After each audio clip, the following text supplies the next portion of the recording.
Yo, what's up everybody? It's B Militant. Welcome back to the channel. I'm your host here on the Redskins review. And you guys, what the hell did we just watch, man?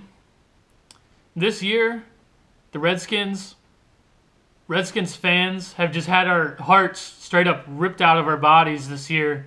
The Redskins started off this season, we played really hard teams, but we looked like we had skill. Our defense looked much improved. If you watch the first couple of games this year, like the game versus the Raiders and all these other games, our defense at the beginning of the year really looked like we had something here. And we said, you know what? With this defense and with our offense, how it used to be, we might have something this season. We might actually do something this season. And us as fans, adding in this loss, getting blown out by the Cowboys on a game that we needed to win. Hey, if you want to keep your season alive, if you want to have any chance at the playoffs, you got to win this game. And by the way, it's versus the Dallas Cowboys, our arch nemesis. You got to win this game. And we fall short. We pretty much got blown out.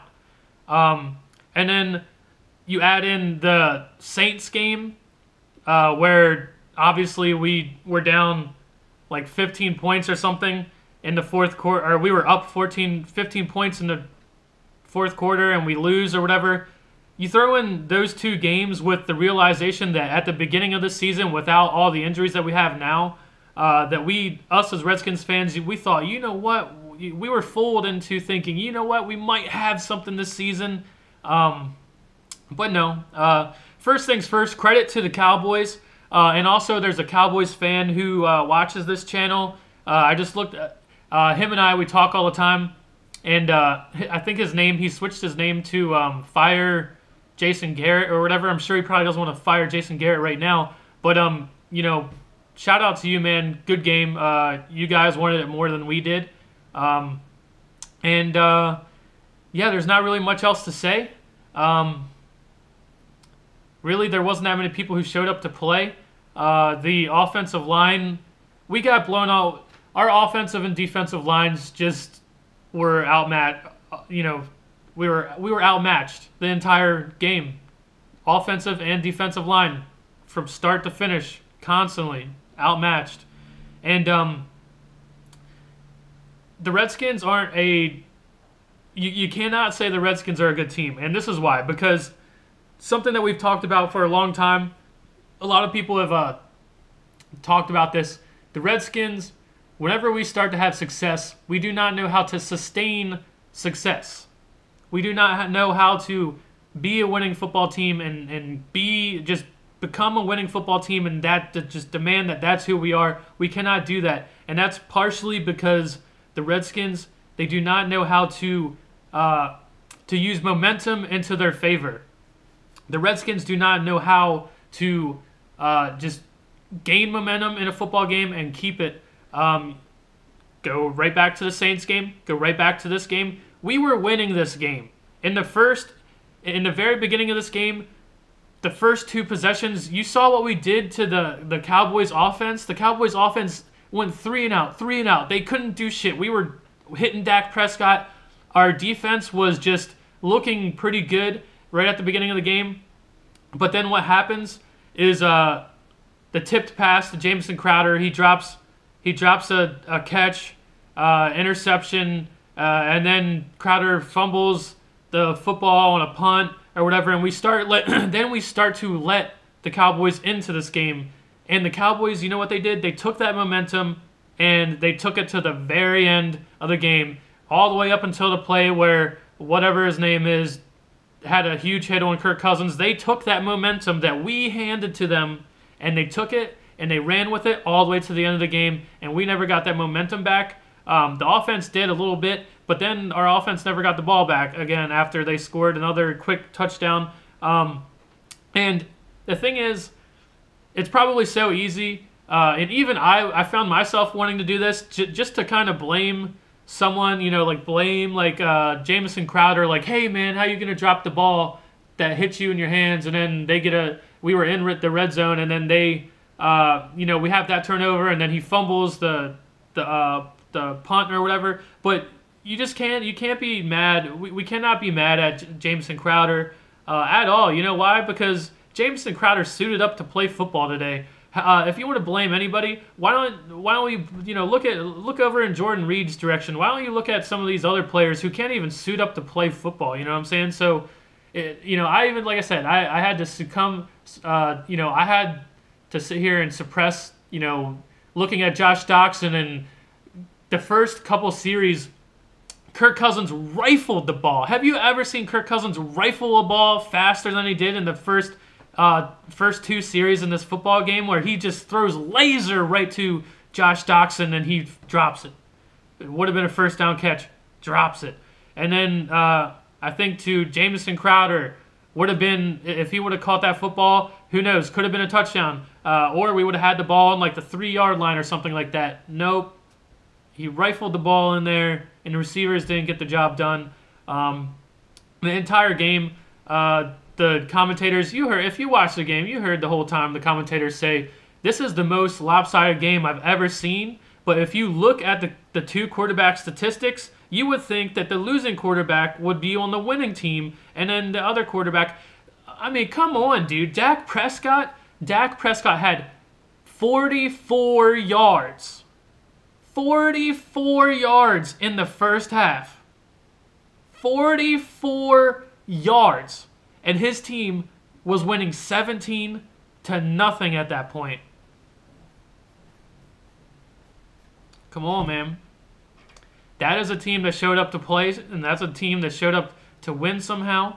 I know Louis T is probably really pissed off, because if you would have seen Louis T's video about, Louis T said, hey, I want this game for Sean Taylor or whatever. This is every single year there's a Sean Taylor game after Sean Taylor's passing, and I just want the Redskins to win this game for Sean or whatever.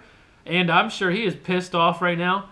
And, more power to him for, trying to rally the troops and everything. But, I'm not trying to say anything bad about Sean Taylor, but fuck Sean Taylor. Why are you trying to win a game for Sean Taylor? Win a game for yourself, man. Like, everyone loves Sean Taylor. And, yeah, I mean, I'm not trying to say, like, fuck Sean Taylor or anything, but I'm just saying we shouldn't have to come down to that. Why do we have to come down to ask our team to win for somebody else? Why don't we ask them to win a goddamn football game for themselves? Not even for the fans. Win a goddamn game that you need to win right now to keep a chance at all for winning football, and they can't win it. And you don't need to be asking anybody to play for nobody else but themselves, and they can't do it. So that's why the Redskins are not a good football team, and got to start looking into what we're going to do next year. But man, there's a lot of things about this football game, a lot of things that went wrong.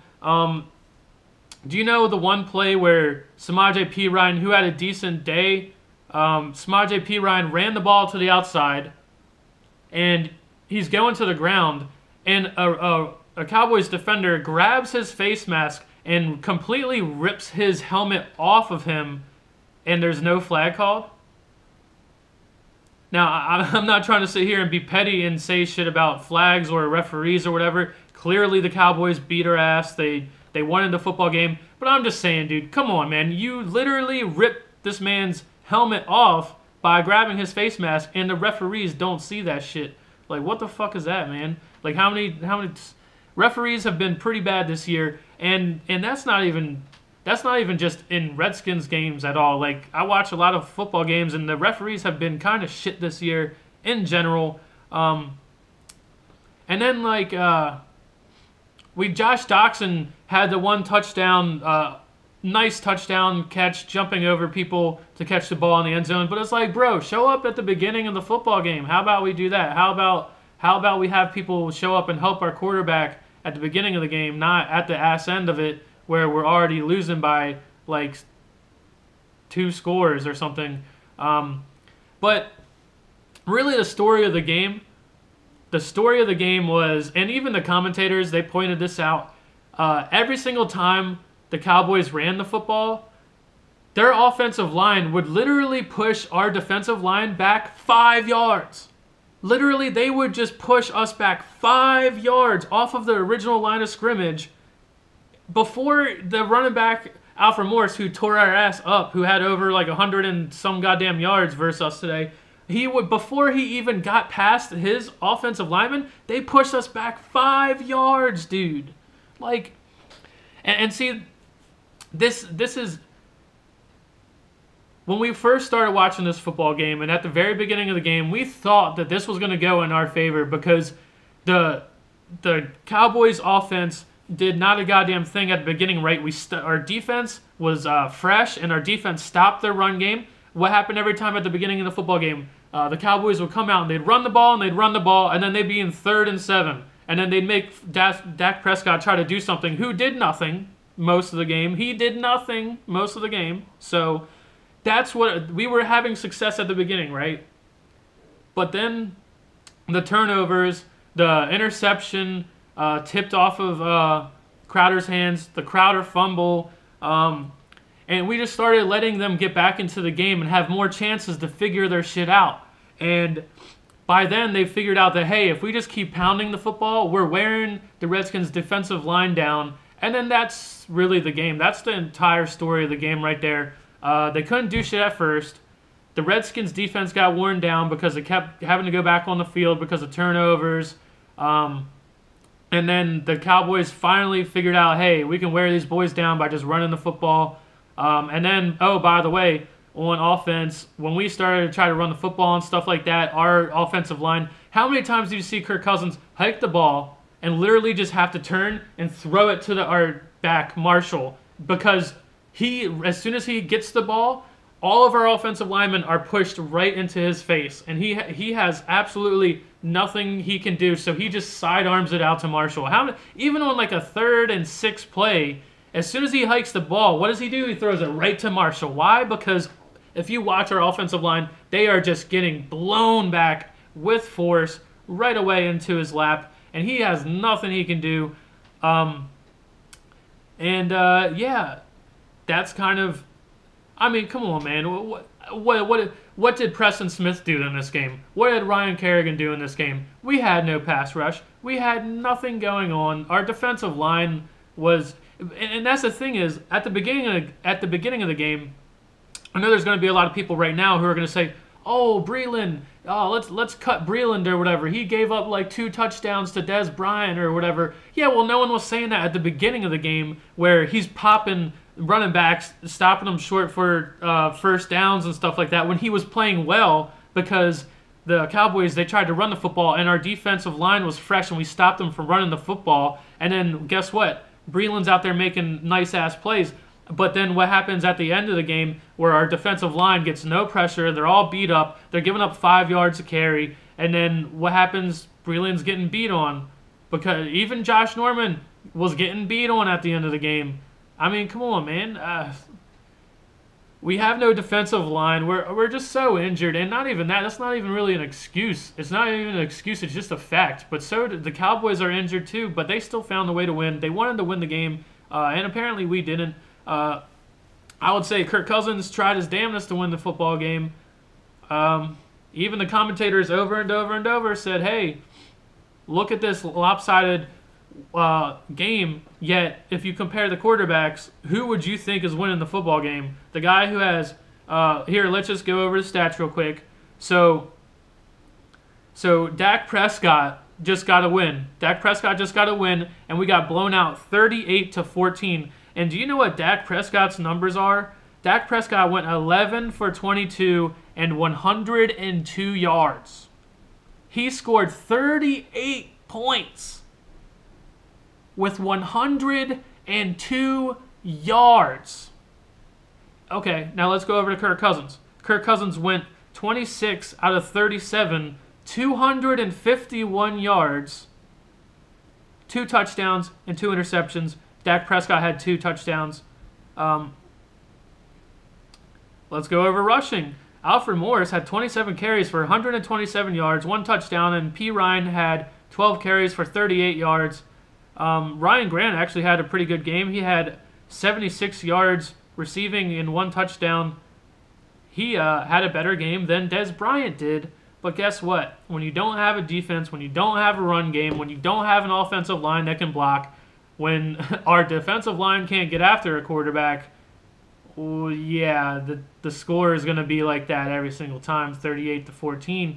Um, what a shitty way to kind of end our season. Now, I'm not going to be too upset because we've done this to other teams. We've done this to the Cowboys. We've ended their season like this. So, I'm not going to be like doom and gloom about it, but it sucks. I think it sucks more this season because, like I said, at the beginning of the season, when we saw our offense was a little bit sluggish, but then when they figured it out and we saw the defense that we had, we thought, man, this might be the year that we got something.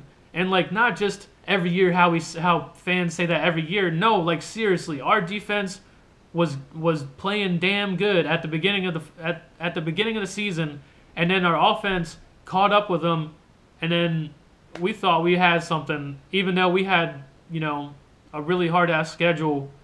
We thought we had something, and then now we got guys like Zach Vigil out there who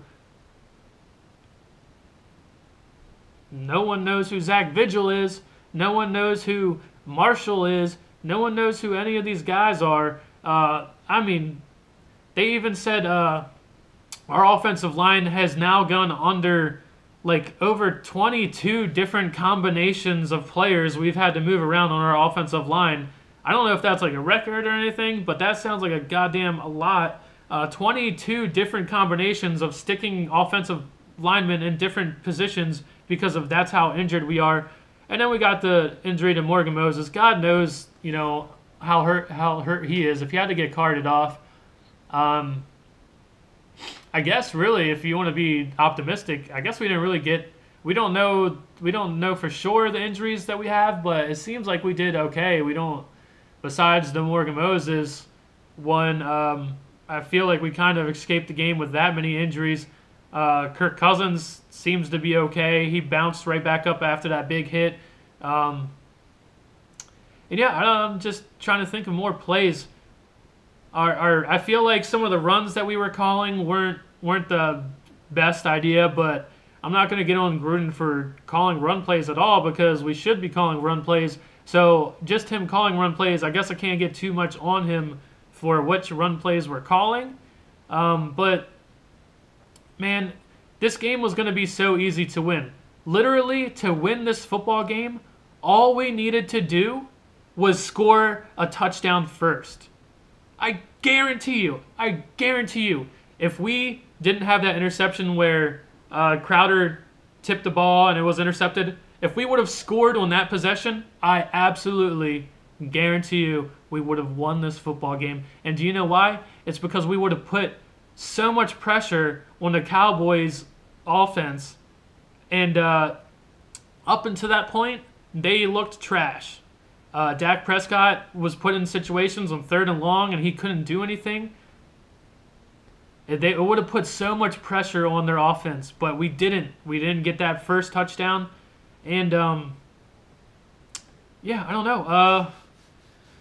I've been seeing a lot of people trying to talk about the offseason and talk about what are we going to do next year and this and that, but a lot of us don't really want to be talking about next year, but it looks like whoever wanted to talk about next year, now you start to get to be able to do that because we're sitting at 5-7. Yeah. Even like Louis T said, even if we would have made 10-6, we lost to too many NFC teams. We might not even have tiebreakers to make it in the playoffs. So even if we would have won this game today, even if we would have won all the games that we have coming up, we might not have still made the playoffs just because we lost to so many NFC teams earlier in the season, and tiebreakers might have screwed us. So, I mean, it's really hard to decide what this team is. It's really hard to decide what this team could be with the injuries that we have because we don't get to sit here and evaluate people when they're injured. We don't.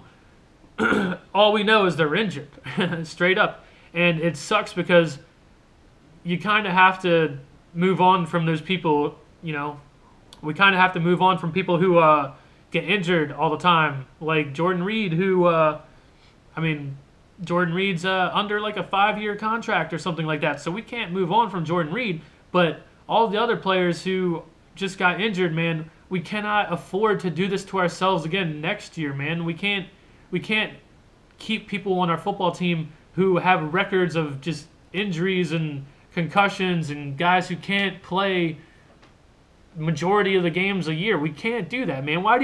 How many times have you seen me come up here and defend Kirk Cousins and say, even if Kirk Cousins has a bad game, you know what I'm going to say every single time? At least Kirk Cousins tries. At least Kirk Cousins is available. How many plays has Kirk Cousins missed? The only time Kirk Cousins missed any snaps this year is in this game where we got blown out, and then we let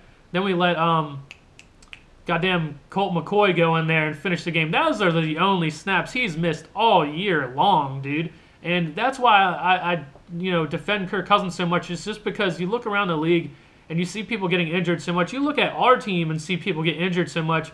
It's just kind of crazy how we've only had like 3 players on our team start every single game up until now. And now Morgan Moses is hurt. So guess what? It's probably going to be down to 2 people next week or whatever. But I want to see more of Ryan Grant.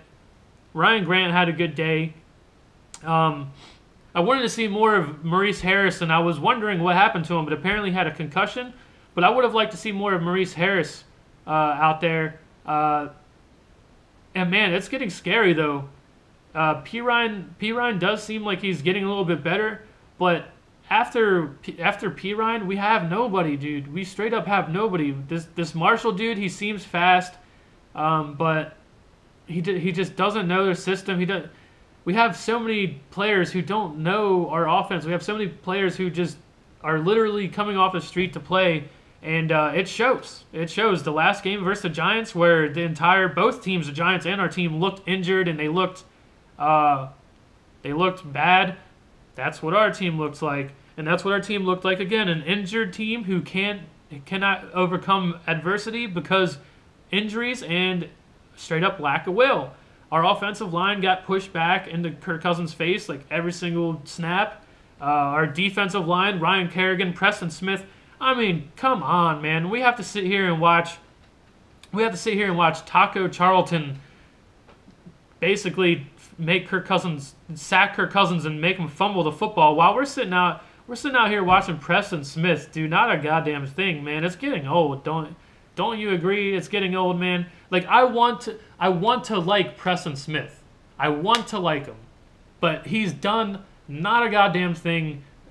He's the epitome of a Redskins football player that we drafted. Someone who comes in and might show us a small glimpse of something. Like in his first season, he showed us a small glimpse of something, and then ever since then, he's done not a goddamn thing, dude. Not a goddamn thing. And yet again, in a crucial game where we need to win this game, plus it's versus the Cowboys, does not a goddamn thing again. And it's just getting old. That is just the epitome of Redskins organization, football, drafting these guys who come in and do not a goddamn thing, and then we have to watch Taco Charlton, a guy on the other team who was just drafted, come in and do something versus us. So it's getting old. What else was I going to say? Something about Preston Smith. Oh, well, and then Kirk Cousins' second interception where he throws the ball and it's tipped at the line of scrimmage and then it's intercepted. Someone riddle me this. When is the last time we've had a defensive lineman get their hand up and bat a pass or something like that and it gets intercepted? The last time that I can think, remember earlier in the season where Ryan, damn it, I'm having a brain fart here. Earlier in the season where we had, having a brain fart. Ryan Kerrigan, thank God.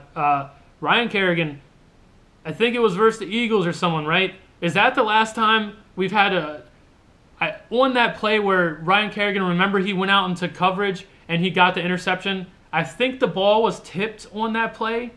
But besides that play, when is the last time we've had a defensive lineman either knock a ball down or knock the ball up for an interception. We just don't do it. We just don't make plays. When's the last time we had a punt return for a touchdown? It just doesn't happen, man. And that's got to come back to coaching. But it's hard to. Then we're sitting here looking at coaching. It's hard to sit here and say anything negative about Gruden because yet again we can't assess him with a team that's just straight up injury riddled. So it's hard to even sit here and assess Jay Gruden. But then it's like our special teams is trash. We haven't done anything all year. We're not horrible. We're not the worst in the league like we used to be, but we're not making any plays. Jameson Crowder's fumbling the ball. So that's why we're not a good football team, and it sucks to come up here, and I don't know what else to say, man. Yeah, I really don't know what else to say, so I guess I'm just going to end it here, and I am looking forward to seeing what you guys have to say. Yet again, credit to the Cowboys. The Cowboys came out here. They deserved the win. They fought from the beginning to the end of the game like I wish the Washington Redskins would have done. And our defense, man, our defense was trash. Straight up, let them run the football. We sit here all for the past couple games and we're sitting here just saying Dak Prescott can't do a goddamn thing without Ezekiel Elliott. And then we're the ones to let Dak Prescott and the Cowboys beat us. Like, that's beyond shitty. Beyond shitty to sit here and see Dak Prescott throw 5 interceptions, no touchdowns in the last 3 games, and then we're the ones who are going to let him have a decent... I'm not going to sit here and say he had a great game, but he had a decent enough game to win, and we're the ones who let him do that. I guess I'm going to end this with, there's a post I saw online where DJ Swearinger, he taped his face mask up the same way Sean Taylor did or whatever. Okay, yeah, do that for Sean Taylor, but don't go out there and play like the motherfucker. Just look like him, because that's all we've ever had since Sean Taylor is motherfucking lookalikes. People who want to be and look like him, but don't play like him. So, I guess that's the end of the video. I'm sure you guys have a lot to say, because I'm sure you're pretty, pissed off like I am right now. And I will read all your comments, and I will try to get back to you the best I can. Don't even remember who we play next, but I got it on the calendar right back here. Shit, I think we play the Chargers next, don't we? And goddamn, is that just not an ass whooping? We're getting ready for the Chargers. A team who, if you look at them in the overall season, the Chargers aren't a great team, but their Chargers are getting hot right now. And that's what I was worried the Giants were going to do to us. Remember how many times I said it would suck for us to now... We went through that hard stretch of football at the beginning, and then we got to this easy part of our schedule now, and then we get to play the Giants twice, and I was so worried that the Giants were going to figure their shit out at the end of the season, and then our hard schedule becomes even harder. Yeah, well, guess what? I think we play the Chargers next, and they're figuring their shit out right now, and they're playing good football, and they got a good defense, and they got a good pass rush, and by the way, they have a quarterback who's been waiting to have a good surrounding team, just like Kirk Cousins and Phillip Rivers, a guy who's been a one-man team, a one-man band forever, but now he's got, something to be excited about, a defense that's coming alive, and man, is that an ass whooping, waiting for us. So I'll see you in the next one, guys. Peace.